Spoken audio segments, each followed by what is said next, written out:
O, ito. Basta sa Unit 3, Kabanata 10 to 12. Tapos sa Unit 4 naman, Kabanata 13. Yan lang yung babasahin mo. Ito yung notes ko. Wait lang. Yeah. Kayla, salamat ha. Saan? Sa pag-check mo sa akin dito. Para makabalik agad ako sa school. Wala naman yun, no? Gusto ko lang kasi makabalik ka na kagad sa normal. Oo nga eh. Gusto ko na bumalik sa dati kong buhay. Bakit?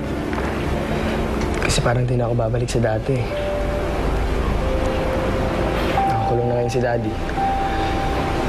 Tapos kami na lang nila Gemma tsaka ni Camila yung magpapamilya. Alam mo, huwag kang mag-alala. Andito lang naman kami para sa'yo eh. Parte ka na ng pamilya ni Lola Ana. Ha?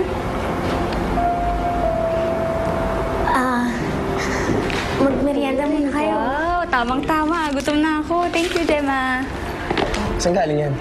Doon, binili ko sa tapat. Ikaw, bakit ka naman sige. ito? Mauna na kayo. Yung dalawa lang to. Tara, sabay ka sa amin. Hindi, mauna na kayo. Talaga? Sarap yan. Nagtimpla na.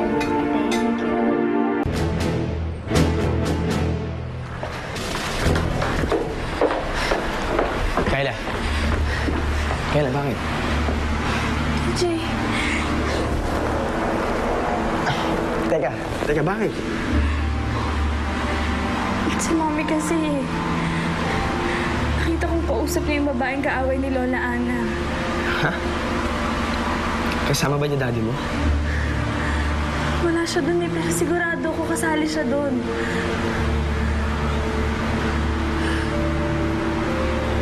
Akala ko nagbago na sila.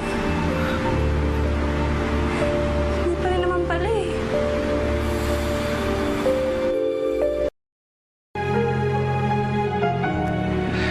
Kayla.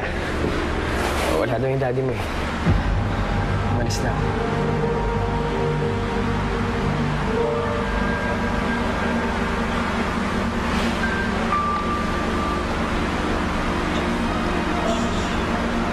Sana ako na lang nawala ng memory. Pero hindi ko na naaalala lahat ng ginawa nila.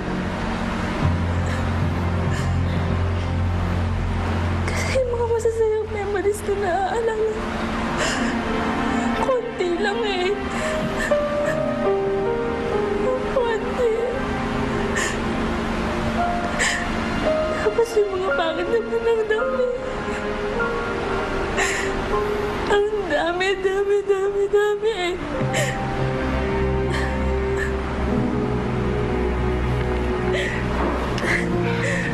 TJ, ano feeling mo?